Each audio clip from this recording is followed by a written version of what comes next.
this is a very powerful thinking area. The reason I'm saying this is because I've seen it over and over again. Yeah, it's many of us have kids or loved ones, or a lot of us are put here by our loved ones, and we think because we have these feelings or these affections towards them that we're loving them. We don't realize and understand that it's not what we feel towards them; it's what we do towards them.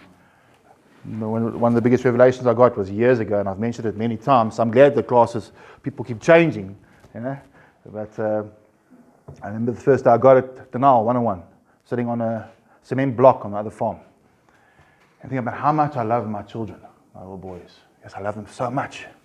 And so I heard this impression on me that, no, you don't. But what do you mean, no, I don't? Huh? What do you mean, no, I don't? You said, well, the way you treat them doesn't tell me that you love them. So we need to understand, because you have affection for your kids or affection for your mom, it doesn't mean that you love them. It's what you do to them. And we find many times in the thinking area, we hurt those we love, and we embrace those that help us hurt. We hurt those we love. So if you want to change your life around, you must stop hurting those you say you love. We make excuses to hurt them, because maybe they upset you when they said something to you, or upset you when they corrected you. Okay? Or they limit your movement. You know? We need to be honest with ourselves. So the only way I could start loving my children the way I said I did was by treating them differently. Being there for them. Not taking their father away from them. And people that come here and they say, no, they've got to go home because they could hear how their children is missing them on the phone. We had a guy a while back and I said to him, look, I don't care how much you miss them, because you've always missed them. You've always missed them, but you've never done anything about it. Now, because you say you miss them or you care about them, or I need to be there for them, now things are going to change. That's never been enough for you to change your life. Never. Never, never. That feeling has never been enough for you to make the right decisions. You need to make the right decisions. That feeling of love is not enough for you to love. It's what you do with that feeling that counts. What you do. Sentimentality. He may express a lot of sentiment about mothers, old people, individuals, babies, animals, etc. But the sentiments are not backed up by responsible, caring behaviour. Okay? How many of us have taken things from our loved ones? Okay? I think almost every one of us sitting here have started taking things from our loved ones. I mean, it's so easy for us to take 100 rand out your mother's wallet or your... You get to a place where it's no longer 100 rand or 200 rand, or you don't pay them back with the money they gave you to pay for rent. You don't pay them back because it doesn't matter. But you get to a place where you start taking their jewelry, isn't it? Eh? Some of us sitting here have done that. How's that love, guys? How's that love? We somehow justify it in our heads because we have this feeling. Ooh, I love them. No. It needs to change. He says, one of the greatest acts of love you can show you is for you to come to a place like this and make sure that you change. Make sure that you show them. By doing this, you show them that you love them. By embracing this process, you show them that you love them. Not by telling them you love them. Not by telling them you're sorry. I got to a place in my life where I stopped saying sorry. I don't mean in an arrogant sense, but I rather show them that I'm sorry. Amen. Rather show them you're sorry. Mom, I'll never do it again. Let me come home. Come on, man, guys. Really? I love you, Mom, so much. No, man, that's not enough, guys. It never has been enough.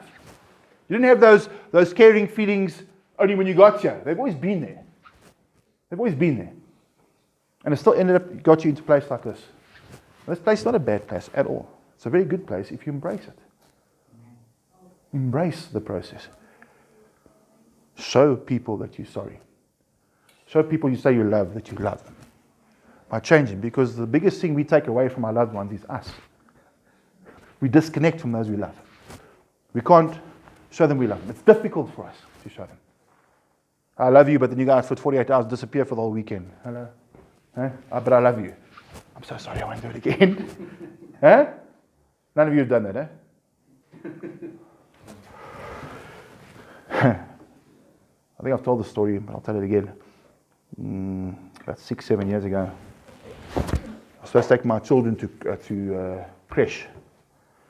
So I thought I'm going to go shoot to a certain place and just do a few things there and make sure that because I must make sure I love them.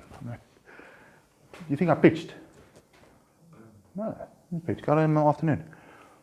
My one son stood in the garage waiting for me for 2 hours to fetch him with his little school bag on his back. Okay? When I was told that, it hurt me terribly. But do you think there was enough for me to change? No. It's not enough. You have to make a conscientious decision to show. You sacrifice your own feelings and your own things and be a responsible human being to actually show them that you love them. You know? Now, I say I have the privilege of teaching the kids soccer. So I guess I'm spending time with at the same time, my little boys. Sometimes I don't feel like doing that, but it's the right thing to do because I'm getting to run around is not that easy. At least they're not that quick. I can still beat them. Yeah, I still run faster. The people he loves are often those he hurts the most, and are often the people who are easiest for him to control and dominate. Okay? So if they don't allow you to control and dominate them, then you retaliate and you attack them. When you ask someone for money, they want to give it on your loved ones and refuse, you retaliate and you attack them. If they're trying to correct you, they retaliate and you attack them. I truly believe the opposite of addiction is not sobriety. I don't believe that's the opposite of addiction. It's connection. It's that connection. And you find the biggest things we break are the correct connections in our lives. So let me ask you a question, logically then. If you start working on the correct connections, do you think maybe you'll sober up? Of course you will. Of course you will. Because those relationships will be more important than what do you want to run around doing today? Me going and disappearing for the morning. Or you'll make the right connections. When I get home in the afternoon, this is my routine. I take my little girl and I put her in the car with me. And we drive the back roads. And I put my hand on her back so she doesn't fall. We drive, and then when we come back, she's on my lap again. That's become our routine. Let me tell you something, that sounds nice, doesn't it? Eh? It sounds nice. But if I didn't allow myself to go through the processes, I wouldn't be able to make that connection with my little girl. Same for you guys. Allow the processes. Work on the correct relationships. Some of us are sitting here today that are focused on the incorrect relationships. Relationships that we know are dysfunctional or destructive to our lives. We fight so hard for those, eh? But if you look at the relationship, you can see it's destructive. Nothing good comes out of it. Those relationships that you resist and you push away because of addiction, those are the ones you must work on. Those are the ones. The ones that are broken, the ones that are anal, the ones that you think they're never going to forgive you. Those are the ones you work on. But you don't work on it by begging them to forgive you. Work on it by changing you. Make the correct changes when the time is right. The correct connections that need to be there will be there. But those good connections take time. Bad connections are very quick. Okay? Quick. Think about it when you go out and you meet someone. Very quick to make those connections, but they're normally destructive. For example, if you have a good teacher in a school, you might have a mannerism or a way about him that you don't like. But most probably, a lot of the time, those are the relationships you need to work on, and that relationship takes time. So I've got friends in my life that if you meet them, you'll think, oh, horrible. No? But I love them very much because they do me good. They lift me up. They can speak to me and I don't resist what they're saying to me. But these are normally, when we're in dysfunctional behavior, are normally the relationships we push away and we don't listen to. These are good relationships. Jock, myself, your dad, your mom. Okay? Teachers are very important in our lives. What is one of the things we resist when we're in rebellion? Teachers. We don't like teachers. Come on, we don't need our education. Huh? Another brick in the wall. We resist teachers. Not just teachers in a school, but people that are able to lift you up and guide you. We resist them. So, you want to change your life? Remember something, one of the biggest signs of pride is what? Being unteachable. But we think, no, we must like the teacher to be teachable. No. Allow the teaching. Allow the principle in your life. The teacher doesn't have to walk perfectly before you in your eyes. Because what they could be saying to you can benefit you. When you come to committee, it's a teaching. Hello? When you're in counseling, it's a teaching. Accept and embrace those things. People that are positive in the center are people that accept the teachings. The teachings. People that are negative in this place are people that resist what they're being taught because in their eyes it's incorrect. But that's rebellion in itself. It's pride in itself. And you'll never change if you don't change that. You can't change if you don't change. We come here and we hold on to things that we think benefit us. Even the good things that you hold on to while you're here, I'm telling you, if you look at it correctly, it's incorrect. Because as we come here, we remove the drugs, we remove the dysfunctional behavior, or not the dysfunctional, the drugs and the stuff that we use in our dysfunctionality. But we're not realizing that our dysfunctional thinking got us to take those things in the first place. So when you come here, just because you're clean doesn't mean you've changed. And it's such a small shift in your perception. Small shift. Like I've said before, I can do something, you can do something. What I did was incorrect, but it's exactly the same thing. But my heart's different. The way why I'm doing it, my reference point to why I'm doing it is different. So maybe you struggle with certain relationships because you reference incorrectly with this relationship. If you are in a dysfunctional relationship, your referencing to why you're with each other is incorrect. Incorrect. If you change your referencing of why you are together, you must probably won't be together.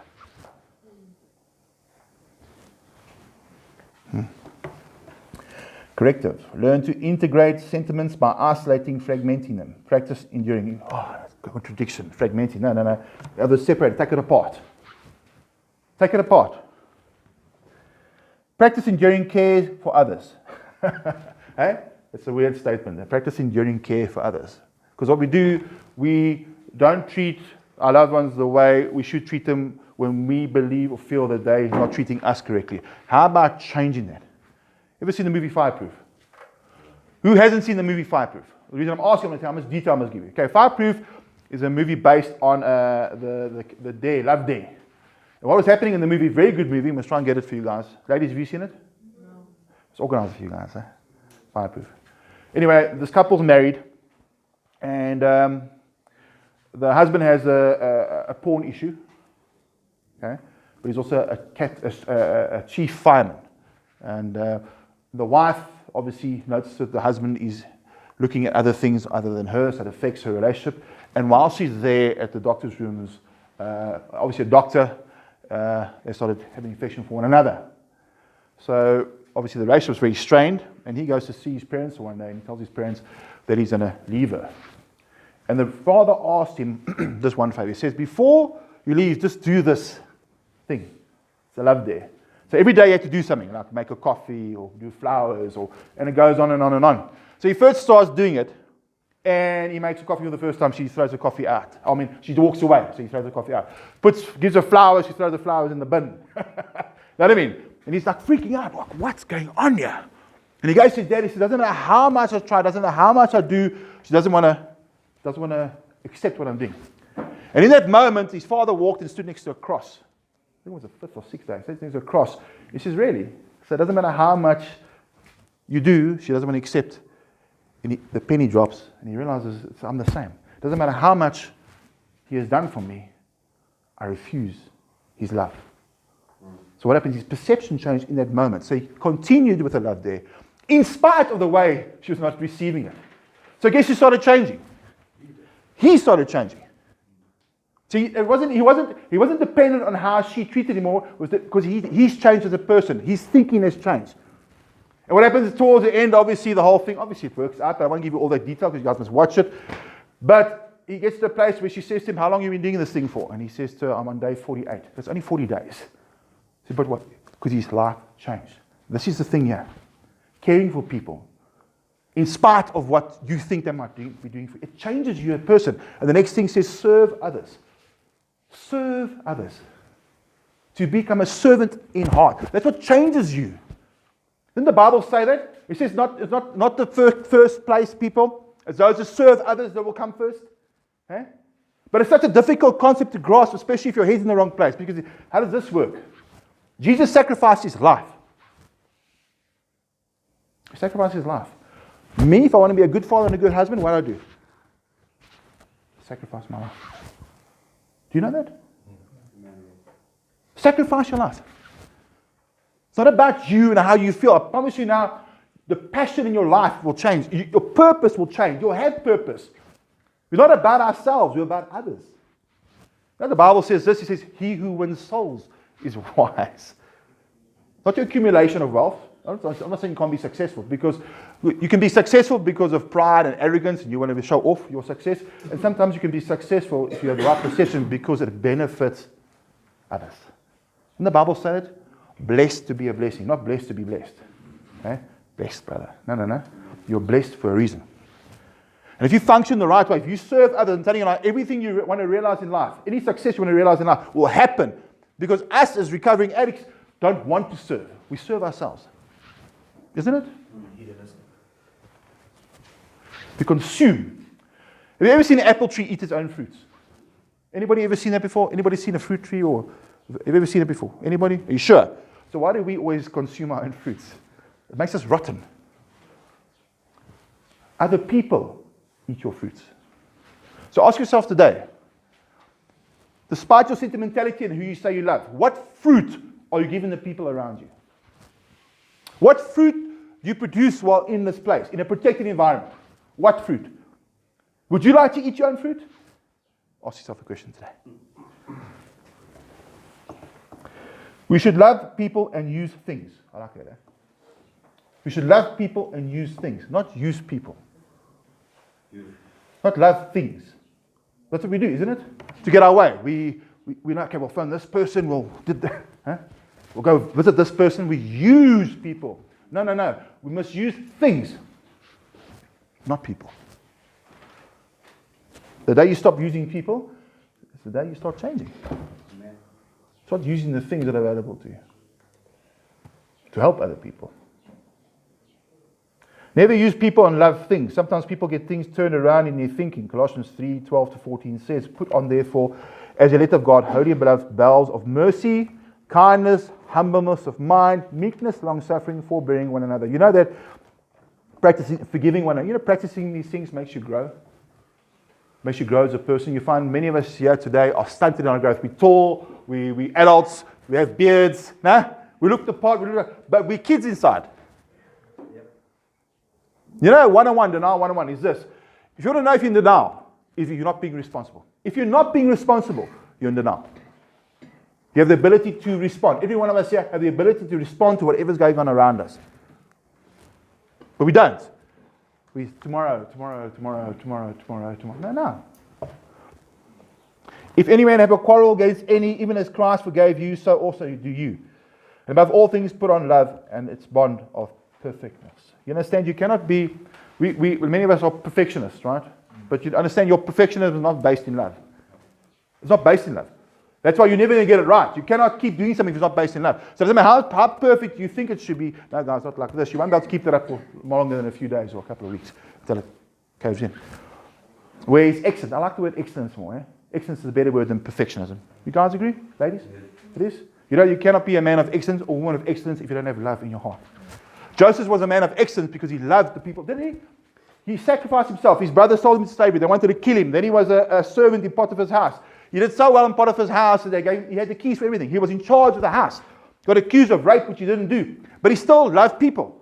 That's why he was able to be a man of excellence. Because when he went to prison, instead of sulking and going, oh, I'm in prison now for something I didn't do, he remained a man of love, a man of excellence. He did so well in the prison, he was put in charge of the prison.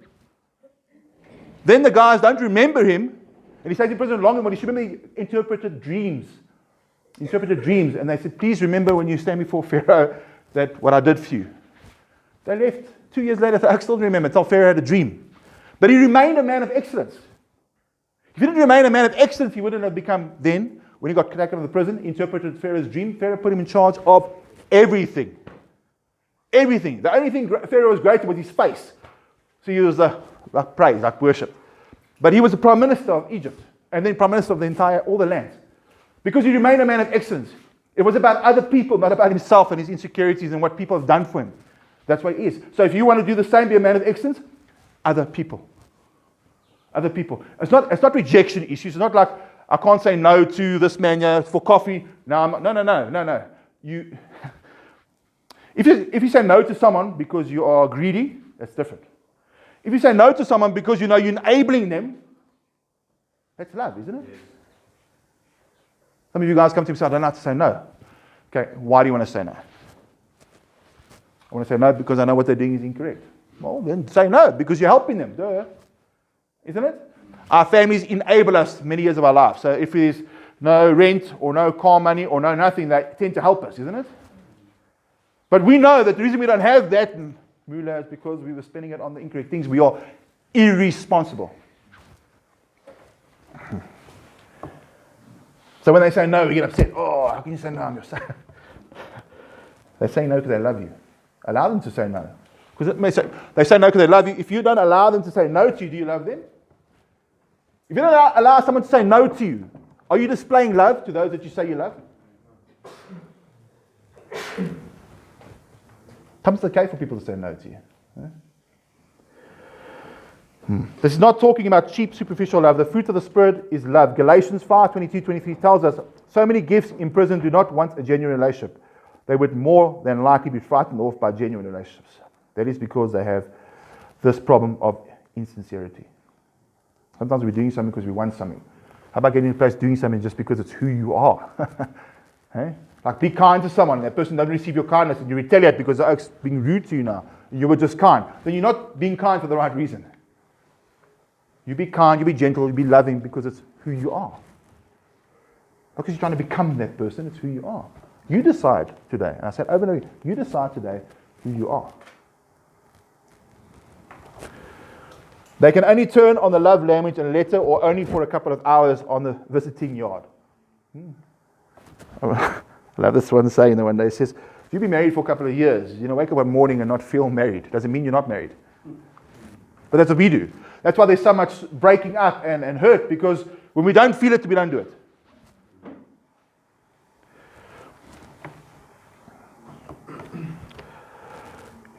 Anything beyond a few hours is difficult for the insincerity to handle. That's an ouch, eh? The insincerity to handle. Love is used as a tool to manipulate people. Guys, I love you. So you might know what I'm talking about there. So the problem is insincerity. Romans 12:9 says, let love be without dissimulations. Dissimulations means hypocrisy. Insincerity, not real, wearing a mask. Some people make a pretense of love, but do not really love anyone. Going back to Galatians 5:22, reference the real correction for this sinking area is to be filled with the Holy Spirit. When one yields to his filling in their life, the first noticeable change will be elimination of insincere love. The fruit of the Spirit is love. There will come brokenness and then a flood of genuine love. It's really difficult for you to start changing the way you think. There will become some form of hurt or pain or discomfort. But if you allow the discomfort, you produce love. If you purify gold or you create a diamond, etc., the processes, if you look at it, if they were living organisms, would be uncomfortable for them, wouldn't it? See, that's what we don't understand. And a flight, when an airplane flies, if the airplane doesn't have pressure over its wing and enough pressure at the right speed, the plane will not have the law of lift to take it up into the air. See, what we do as recovering guys, anything that gives us discomfort, we avoid it and we run away from. We don't understand that discomfort, or that perceived discomfort, is the thing that will purify you and bring out the good in you. Understand, all the impurities come to the surface and throw away. You know, that was a nice description. There's a winnowing, speaks about Jesus using a winnowing fork. So what happens, winnowing fork is when they're clearing up the wheat and stuff, they throw it up in the air, and all the impurities are light enough so the wind takes it. The wheat will fall back to the ground. And sometimes in our lives, what's happening is when we want change, we desire change, and we start pursuing change. We last a day, or a month, or 6 months, I don't know. Okay? What happens is he starts taking you and taking all the stuff in your heart and throws it up in the air. And you must allow that wind and the breeze to take it away. But if insecurities or impurities come out and you hold on to it, you won't allow yourself to be purified. So what happens, you come to a place like this, or any place where you're in change, allow the pressure, impurities come out. So you have a bad day. It's okay. Just keep doing what you need to do. You don't like someone today. It's okay. Watch what comes out your mouth. Allow that processes to change your heart, man. Allow it. Pressure is not bad. It's not bad. It's not a bad thing. If you perceive pressure as bad, you're going to remain as you are. If you feel uncomfortable, if I'm saying something right now that makes you uncomfortable, good. If you're in a class or a counseling session, or you're in a what's that thing? Committee. If it's uncomfortable, good. Don't run away from it. Good. Look at it. Remove it. Move on. I love my family, but I steal from them, There we go. So I'm thinking. I'm really not destructive. I state some stress, but I'm into beauty. You should see the artwork. I like that. How can you say I don't show concern for the mother because of the trouble I get in? I made her dinner twice last week. That's obviously I went, don't say anything on the camera. Huh? You were nice for half a day. That's what we do. That's what we also do with sentimentality thinking area. We think of some of the good things we've done. How many of us are here? We say, you know what, Ralph, or you know what, whoever, that I used to give people on the street food once a week or whatever. And then you rate yourself as, you've got to think, no, man. No. Look at your fruits of your life. Let me ask you something now. If I'm nice to someone for 6 days and I'm not nice the 7th day, what do they remember more? The 7th day. Remember that one incident where I didn't treat them well. Or they perceived I didn't treat them well. But what about the rest of the time? See, understand something now. You must change it around. That saying that goes that we like to judge everybody according to the actions and everybody else and ourselves according to our intentions. And I've said this before. Change it around. Judge everybody else according to their intentions and judge yourself according to your actions. Really, I'll help you handle life a lot better. See, everything our perception, swap it around. Swap the perceptions around. Start doing it differently. See, that's what happened that day when I was sitting in the cement block. Is I looked, okay, yes, I have this immense, my intention. I love them so much. But my actions, this doesn't match up. Change it. Invert it, swap it around. Start living like that today. You have an opportunity in a protected environment to start applying that here with a whole lot of imperfect people. Huh? And that person that you deem the most imperfect in your mind, serve them. Care for them. It'll be difficult for you. Huh? Every time I've had an issue with something, I serve. I want to ask you guys quickly, I want 3 people. Rory, Werner, Justin, 4 people, and 1 lady. Who's going to be my lady? Denise. Explain to me how you understand sentimentality. Rory. Give you some time to think. You stuck? Werner? Something that matters to you. But how would you understand the thinking error? Oh, the thinking error. Sentimentality, yeah. It's just, the things that matter the most, you take for granted. But because you have these nice fuzzy feelings for it, you think everything's okay. Everything is going to be okay. And I think you convince yourself that everything's going to be okay. But who makes it not okay? You do. Justin, I see you like that food story.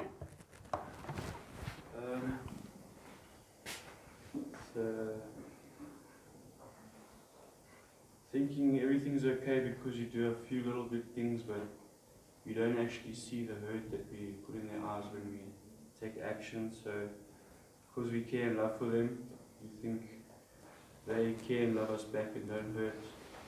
So, yeah. So what must change? Actions, not your feelings. Your actions must change, not your feelings. See, we come here now and we think we're feeling good now, so we're good, hey? Isn't it? We got this relationship, that's good. No. Your actions need to change, not your feelings. Because your feelings have changed, doesn't mean your actions will change. Because you'll be challenged in that. There'll come a time where you don't feel like it anymore, isn't it?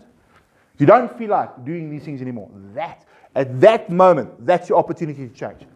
Not when you I feel good now, life, I'm going to make it happen. No. When it comes time where you don't, and you change your actions, that's how you change. And you change your actions, the opposite of that feeling.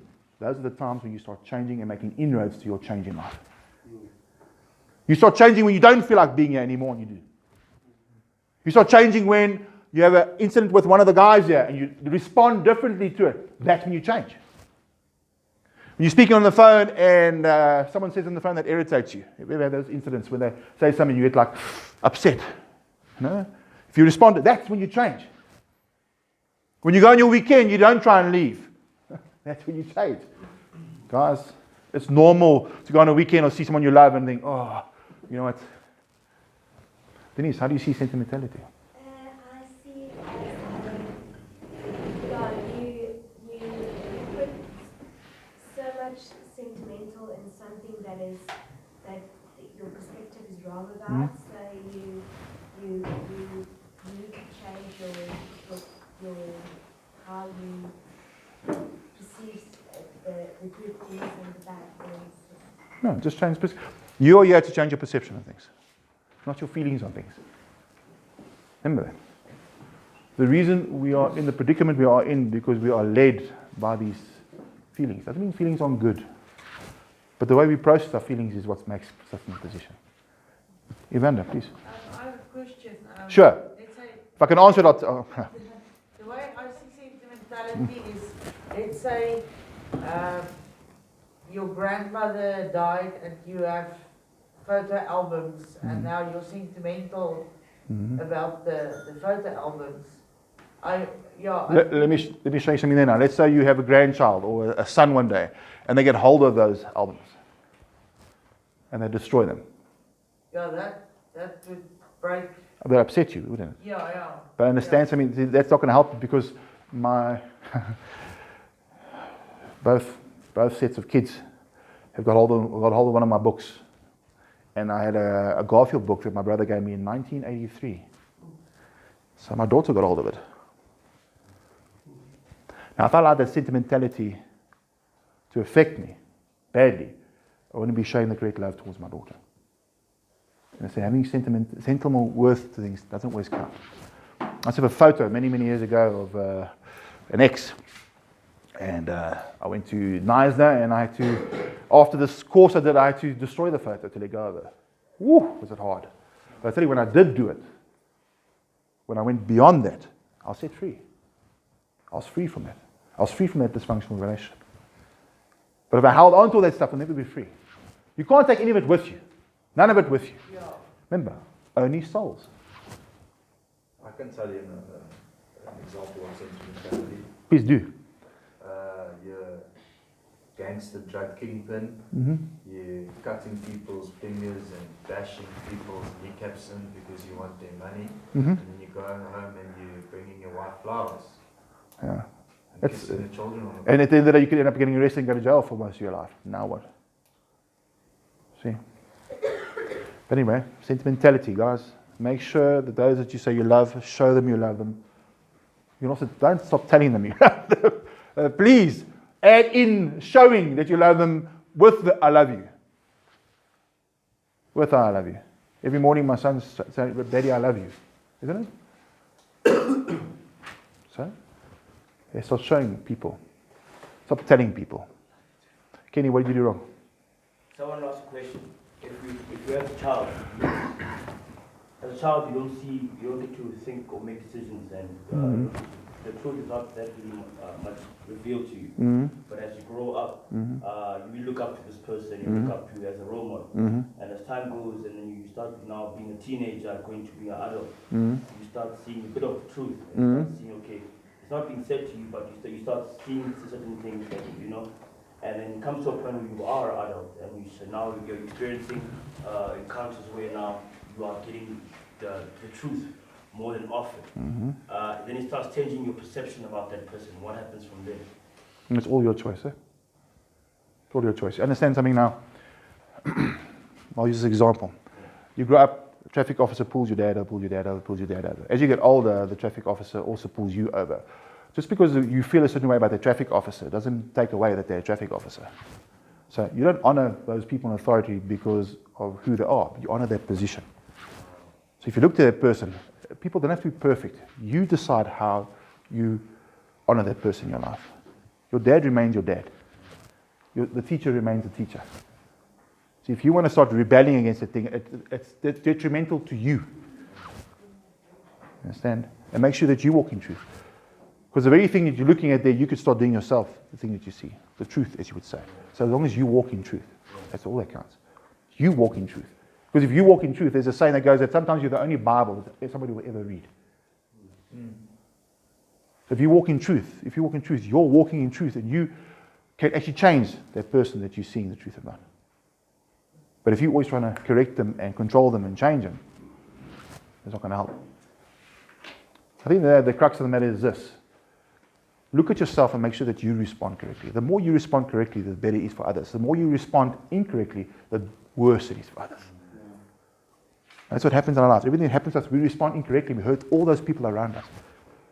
So we want to change that situation. We need to start changing how we respond in spite of the pain and hurt and everything else we feel, in spite of it. Because when you start doing that, guess what? Guess who starts healing?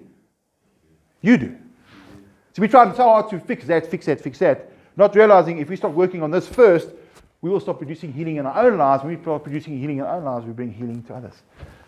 But if you're so busy trying to fix that person and what that person did wrong to me and what that person did, guess what? You're going to stay. What are you focusing on all the time? Hurt, bitterness, anger. So what are you going to produce? Hurt, bitterness, anger. Change it. Stop being so sentimental, guys, ladies. Okay. Be good to others. Be kind to others, in spite of what others do. You walk in a shop lately, things change so much that people just bump you out the way. But just because they bump you out doesn't mean you must bump them back. They don't say thank you to you. Oh, is that why you did it? You did this. No, you did this for you. You keep your heart right. Keep your heart right. Keep your heart right. It says in the Bible, isn't it? The most important thing to keep in check is what? The person next to you or your heart? Rob, obviously when you do something like that, the person you did it for will automatically think, why? Why did he do it? But you keep doing it, and they never treat you well, they never do that. Imagine you guys are mistreating one another. And this guy had a big fight with you yesterday. Yeah. I mentioned names. And the next morning you come and you give him coffee. And he doesn't say thank you to you. But if you keep living like, guess what's going to be changed? It's going to be changed to you, your life. And this man's going to go, what the hell? And they start changing. Okay. It's not about how you feel, it's about what you do. Okay. Bye, close your eyes. Father God, I want to thank you for this opportunity, for this interactive class, and this opportunity to discuss your ways, Lord, that you're about the greater good, Lord. And I think that we start doing things for the greater good, Lord, not always about ourselves. And that we are worth it, Lord, that we're worth the change, Lord. In Jesus' name.